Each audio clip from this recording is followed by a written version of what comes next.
This is Oregon quarterback Bo Nix, who leads this draft class in his completion percentage at 77.3%, even on the move. And that's exactly what this play is. We have cover one here, and you can see it's two vertical routes. Those are his first two reads and this crossing route on the bottom, just in case things don't work out. And that's what happens here. Both of the wide receivers on the bottom of the field here, they get locked up. I'm going to press pause because the right tackle also gets beat up top. One of my favorite things about Bo Nix, though, is he can throw the ball on the run. This, to me, is an absolute dime. And what you can see from this angle, taking care of the football, both hands on the ball, and we're already looking to throw. And the accuracy on the move, I think, is, to me, his best trait. Yeah, he almost looks more comfortable throwing while he's in motion than he does as like a static drop back quarterback.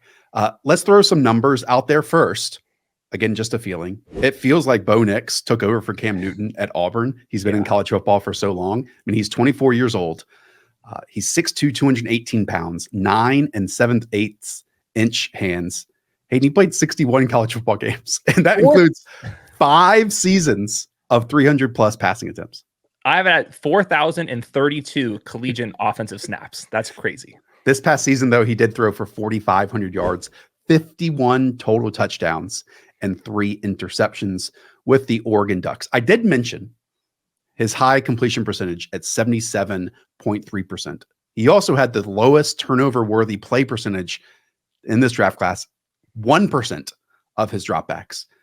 Now, let's get into this conversation of starting off with what he does well, because when I watched it and when I thought back to my viewing days of watching him at Auburn, I was shocked to see how much I enjoyed Bo Nix as a player now.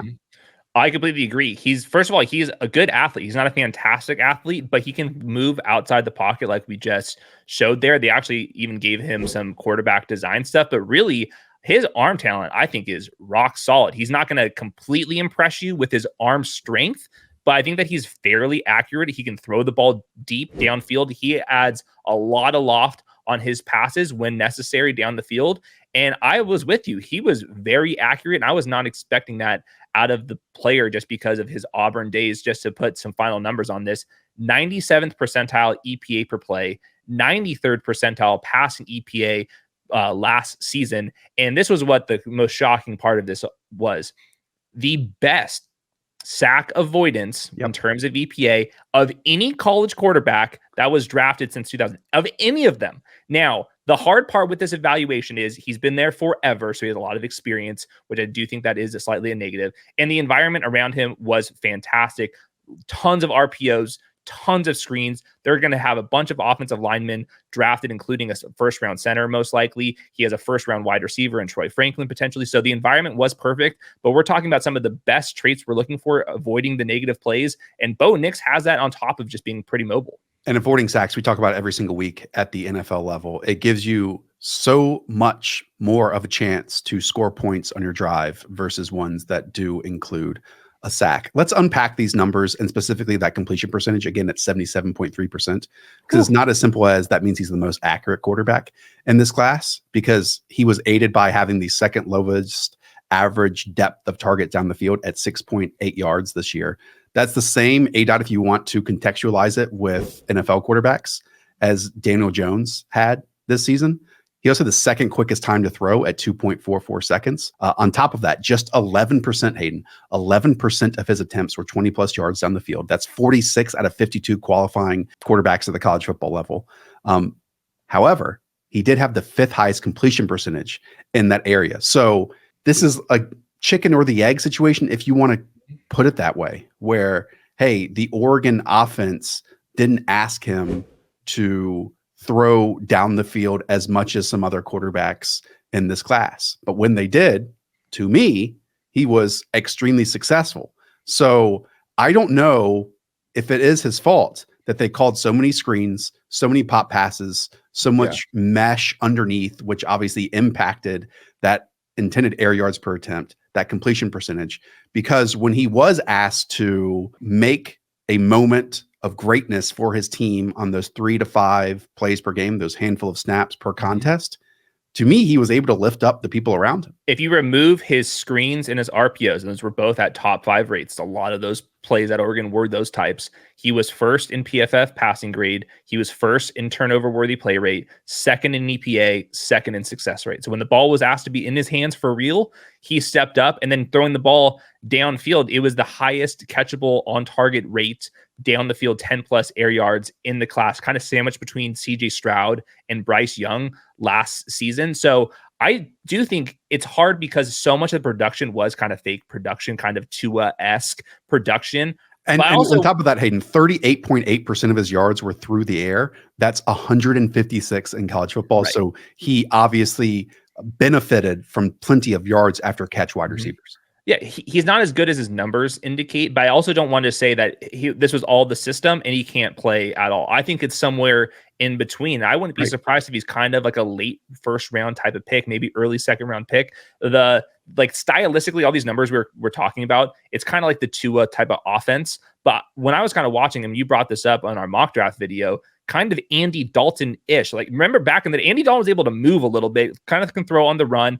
Arm talent was decent, nothing groundbreaking. And Andy Dalton had 10 plus years in the NFL as like a starting level player, early second round pick. I think that's kind of where we're living in with the Bo Nix territory. But I do want to just mention, this is the kind of the highlight tape. Throwing on the run, there's a couple of times where he's doing QB power, zone read. You can do a couple little things in the ground game as well. And I do think, unlike some of the other kind of quarterbacks that stay in college football forever, I thought he was able to just play on the move. And I think that's kind of becoming a requirement in the NFL.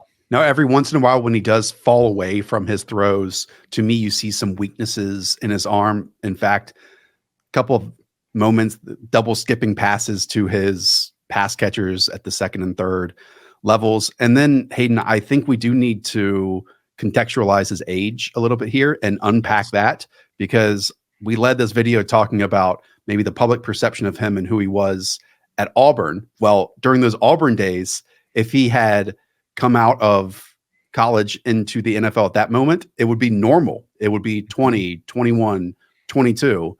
He turned 24 early in 2024. It makes sense why he's better now than he is compared to some of his peers 3 or 4 years younger, because he's seen all these coverages. He's seen all these other moments. He's been able to learn about them. So while age is often associated to physical development, and we've probably also seen that with Bo Nix, I'm also thinking about, from a quarterback standpoint, a mental development and a mental edge that he has versus guys he's going against. I understand there's more college players his age now than there ever have been before, but we're also talking about players that have been drafted at this position in previous draft classes as well. To me, that means he's probably more likely to play early on in his career. It also means that we've probably seen, this is like a more maxed out version of the quarterback prospects, like compared to like JJ McCarthy, who like just turned 21. You can dream about things we haven't seen. With Bo Nix, you can't really say that. Now, I will say, this is like a classic little example of the maturity that he has. It's just cover three, nothing too groundbreaking, but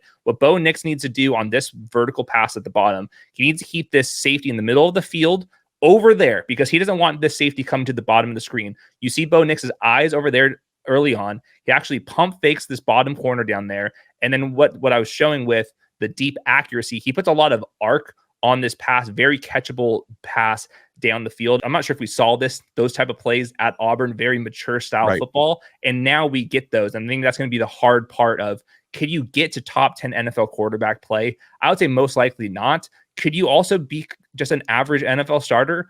I'm not ruling that out for someone like Bo Nix. No, neither am I. I would put him as a plus Jake Browning, which, again, I'm not trying to give people too much optimism when it comes to these comparisons. You know, I'm trying to make them a bit relatable. And what we saw, though, with Jake Browning is Zach Taylor, Brian Callahan reworking their offense with good skill position players to his strengths. And that led to some winning football games. That led to also some moments that he took it over and made some wild moments on top of it. And I think Bo Nix is a much better version of that. My buddy Lance Zierlein put out a Tony Romo comparison, which I think is intriguing too, as someone who seemed to move a lot and throw while outside of the pocket. And again, he was more comfortable in the area. And I see the same thing when I watch Bo Nix. Again, I wouldn't just look at his completion percentage and say, hey, this guy is incredibly accurate at every portion of the field, because he also had 106 screens that were thrown last year. This is the second most in the class. But I also don't want people to think this is Auburn Bo Nix, and that's what they're getting at the NFL level. Go back and watch him, because he is so much fun. He's going to impress you far more than you expect on top of it. Yeah, I completely agree. I would say he is an average quarterback in terms of a lot of these things. Like, arm I'll be talent, honest, accuracy, and mobility. If Sam Howell got 17 starts in the NFL, Bo Nix should get 17 starts in the NFL. He's Sam Howell style quarterback, except remove all of the sacks in the turnovers. Which is sweet. That's not bad. I think that he will be a starting quarterback in this league. You know, Sam Howell, but remove all of the stuff when your brain departs your body of taking the sacks and the turnovers. It's a pretty good comparison, I think, for Bo Nix that we're concluding on. Yeah. All right. Andy Dalton. That does it for this video. Guess what? We have plenty more down on the channel, so you need to subscribe. They're either rolling out right now or already here as you're watching this piece of content. So don't go anywhere. Continue to watch all of our draft prospect videos. Hey, thanks for watching. Before you go, be sure to check out the rest of the channel. You might find other clips that you'll enjoy. Hit that subscribe button too. Free agency, NFL draft are on the way. And don't worry, we've got you covered.